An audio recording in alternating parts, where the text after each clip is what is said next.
लालची तंदूरी चिकन वाला। एक गांव में हरिया तंदूरी चिकन बनाकर बेचा करता था। हरिया का तंदूरी चिकन पूरे गांव में फेमस हो चुका था, जिस वजह से हरिया काफी अच्छी कमाई करता था। पर हरिया बहुत ज्यादा लालची था, जिस वजह से वो नए नए तरीके आजमाता रहता था, जिससे वो अपनी तंदूरी चिकन को और ज्यादा स्वादिष्ट बना सके, जिससे उसकी दुकान पर काफी सारे ग्राहक आ सके। और एक बार की बात है, हरिया अपनी दुकान पर तंदूरी चिकन बेच रहा था, तभी उसके सामने एक नई दुकान खुलने लगती है। उस दुकान को देखकर हरिया काफी ज्यादा परेशान हो जाता है और अपने आप से कहता है, अरे ये क्या, मेरे सामने कोई तंदूरी चिकन की दुकान खोल रहा है? ऐसे कैसे? मेरे होते हुए ये नहीं हो सकता। और ये कहकर वो उस इंसान के पास जाता है और उससे कहता है, ये तुम क्या कर रहे हो? तुम यहाँ पर दुकान नहीं खोल सकते हो। क्या तुम्हें पता नहीं है तुम्हारे ठीक सामने तंदूरी चिकन की दुकान है? हाँ मुझे पता है, वैसे भी ये मेरी दुकान है और मैं कुछ भी करूँ। ऐसे कैसे? मैं तुम्हें अपने सामने दुकान नहीं खोलने दूंगा, चाहे कुछ भी हो जाए। तुम कौन होते हो मुझे रोकने वाले? और वैसे भी तुम्हें बताया तो ये दुकान मेरी है, तो चाहे मैं अपनी दुकान में कुछ भी बनाकर बेचूं। मुझे इससे कोई मतलब नहीं है। तुम कुछ भी बनाकर बेचो, पर तुम तंदूरी चिकन नहीं बनाकर बेचोगे। मैं तो तंदूरी चिकन बनाकर ही बेचूंगा। तुम मुझे रोक सको तो रोक कर दिखा देना। वैसे भी इतने बड़े गांव में तुम्हारी एक ही दुकान है। यदि मैं दुकान खोलूंगा तो इसमें तुम्हारा क्या घाटा है? तुम्हारे ग्राहक तो तुम्हारे पास ही आएंगे। नहीं, मेरे ग्राहक तुम्हारे पास भी आएंगे। मुझे पता है नई दुकान देखकर सभी तुम्हारे पास चले जाएंगे और मैं ऐसा नहीं होने दूंगा। और इस तरह उन दोनों में लड़ाई होने लगती है और बात मुखिया तक पहुंच जाती है। क्या हुआ हरिया, तुम लड़ाई क्यों कर रहे हो?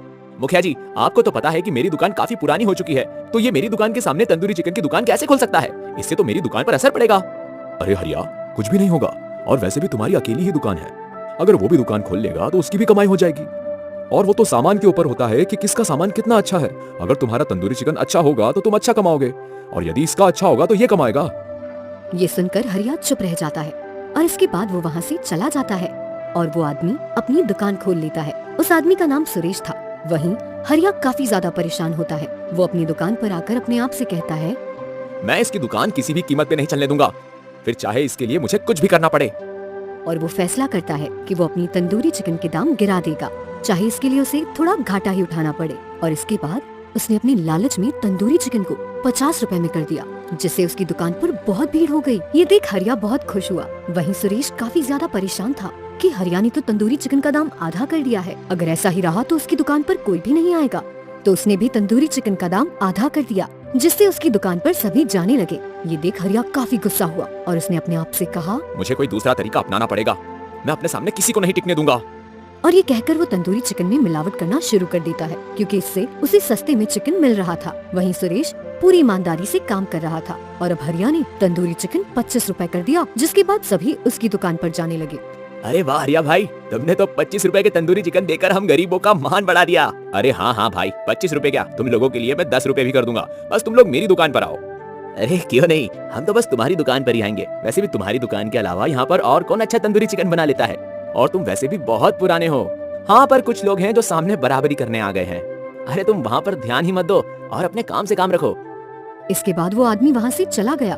धीरे धीरे समय गुजर रहा था। वहीं अपने लालच के चक्कर में हरिया को नुकसान पर नुकसान हो रहा था और वो सुरेश को नीचा दिखाना चाहता था, जिस वजह से वो हर हथकंडे आजमा रहा था। और एक दिन की बात है, उसने अपने आप से कहा, क्यों ना मैं सुरेश की दुकान में आग लगा दूं, जिससे उसकी दुकान जल जाएगी और वो यहाँ से भाग जाएगा।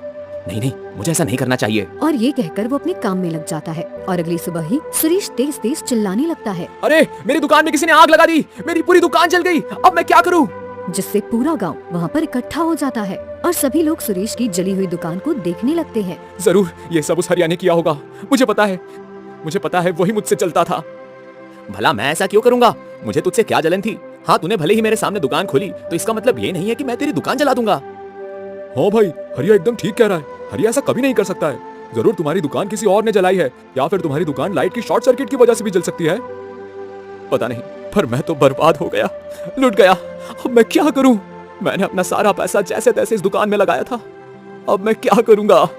ये कहकर सुरेश काफी ज्यादा दुखी हो जाता है और वहाँ से चला जाता है। समय तेजी से गुजर रहा था। हरिया बहुत खुश था क्योंकि सुरेश ने अपनी दुकान बंद कर दी थी और हरिया ने फिर से अपने चिकन के दाम बढ़ा दिए थे। उसने फिर से अपना चिकन 100 रुपए में कर दिया था और लोग मजबूरी में उसकी तंदूरी चिकन खाने के लिए आया करते थे। एक दिन मुखिया तंदूरी चिकन खाने आया और उसने हरिया से कहा, अरे हरिया, ये क्या बात है? जैसे ही सुरेश ने अपनी दुकान बंद की, तुमने तो अपने चिकन के दाम ही बढ़ा दिए। अरे मुखिया जी, आपको तो पता ही है चिकन कितना महंगा है और फिर उसे तंदूरी चिकन बनाने में समय लग जाता है। मैं नहीं चाहता हूँ कि तुम्हें मिलावटी खिलाऊं, इसलिए थोड़े दाम बढ़ा दिए। ठीक है, भले ही दाम बढ़ा देना, मगर मिलावटी चीजें मत देना। अरे चिंता मत कीजिए, वैसे भी आप हमारे पुराने ग्राहक हैं। इसके बाद हरिया आराम से अपनी तंदूरी चिकन बनाने में व्यस्त हो जाता है। धीरे धीरे समय गुजर रहा था और एक दिन की बात है, मुखिया ने हरिया को बुलाया। हरिया जब वहाँ पहुँचा तो उसने देखा कि सुरेश वहाँ पहले से ही मौजूद था। मुखिया काफी गुस्से में लग रहा था और उसने हरिया से कहा, क्यों हरिया, ये मैं क्या सुन रहा हूँ? तुम मिलावटी तंदूरी चिकन बेच रहे हो और तुमने ही सुरेश की दुकान जलाई थी। नहीं नहीं मुखिया जी, ये सुरेश झूठ बोल रहा है, मैंने ऐसा कुछ भी नहीं किया, मैं ऐसा क्यों करूंगा?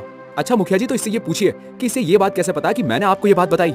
ये सुनकर मुखिया भी हैरान हुआ और उसने हरिया से कहा, हाँ हाँ हरिया, मैंने तो तुम्हें ये बात बताई नहीं कि तुम पर सुरेश ने आरोप लगाया है। तुमने अपने आप उसका नाम क्यों लिया?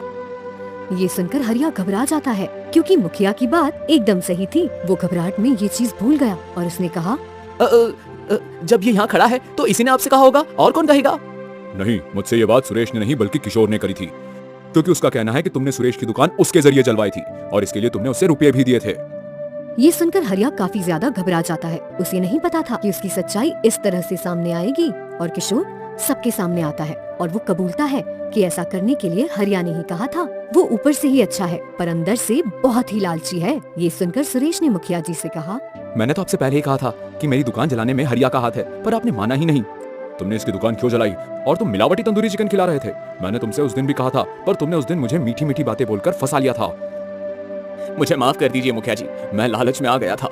मैं नहीं चाहता था कि मेरे सामने कोई भी मेरी ग्राहकी खराब करे, इसी वजह से मैंने ऐसा कुछ किया। मैंने जैसे तैसे तो अपनी दुकान को यहाँ तक पहुँचाया था, और कोई मेरे सामने आकर उसे कैसे खराब कर जाए? अच्छा, तो इसके लिए तुम ये सब करोगे? तुमने बहुत बड़ा गुनाह किया है। तुमने हमारी सेहत के साथ भी खिलवाड़ किया और सुरेश की दुकान भी जला दी। अब तुम्हें इसकी सजा मिलेगी। मुझे माफ कर दीजिए, मुझसे बहुत बड़ी गलती हो गई।